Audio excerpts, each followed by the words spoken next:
Chief, don't you worry about it, Chief. Won't be permanent. Want to see something permanent? Boom. Hey, Hoop. Want to feel something permanent? Put your hand underneath my cap. Feel that little lump? No condolence and Patty's Day, Boston. I got that beat.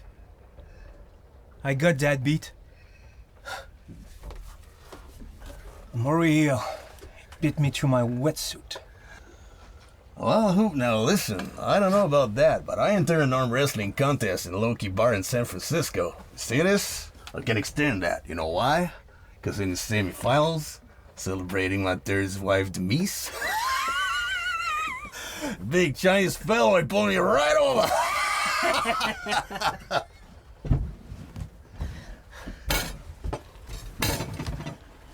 Look at that. Bull shark. He stretched me when I was taking samples. I got something for you. That's a Treasure. See that, Chief? Treasure's tail. Treasure? That's a shark. You want a drink? I'll drink to your leg. I'm gonna drink to your legs. Okay, so we drink to our legs.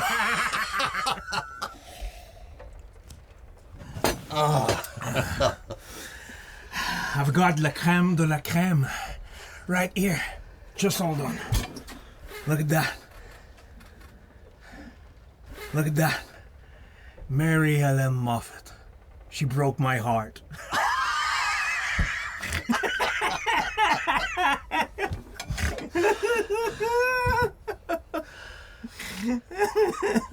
What's that one? What? That one there on your arm. Oh, well, it's a tattoo. We'll get that removed. Don't tell me. Don't tell me. Mother.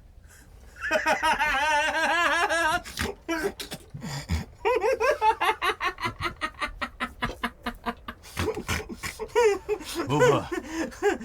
That's the USS Indianapolis.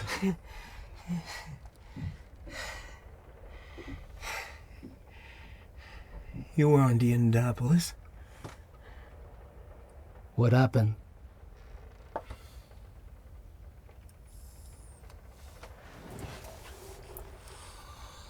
Japanese submarine slammed 2 torpedoes into her side, Chief.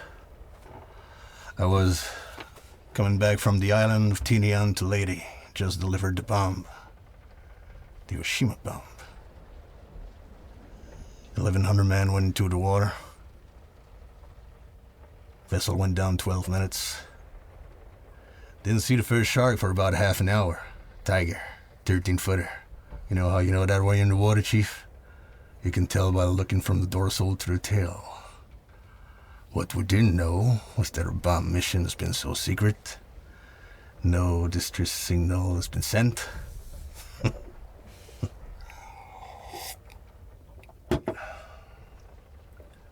They didn't even list us ever due for a week. On the very first light, Chief, the sharks come cruising. So we form ourselves into tight groups. You know, just like the old squares in the battle that you see on the calendar, like at the Battle of Waterloo, and the idea was that the shark come to the nearest man, and that man starts pounding and hollering and screaming, and sometimes the shark would go away. And sometimes it wouldn't go away. Sometimes that shark looks right into you, right into your eyes, and you know the thing about a shark is got lifeless eyes, black eyes, like a doll's eyes. When he comes at you, doesn't seem to be living until it bites you. Then those black eyes roll over wide, and then you hear that terrible high-pitched screaming. The ocean turns red. And in spite of all the pounding and the hollering, they all come in and they rip you to pieces.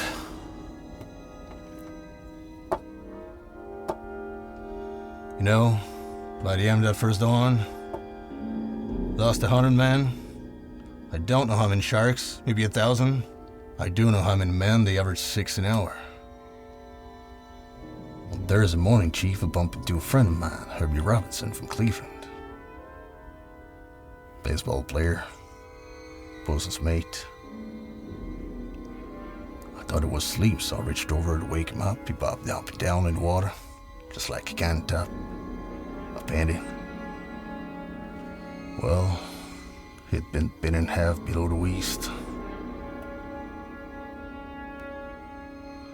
Noon that fifth day, Mr. Hooper at Lockheed Ventura saw us. He swinging low, he saw us, a young pilot, a lot younger than Mr. Hooper, anyway.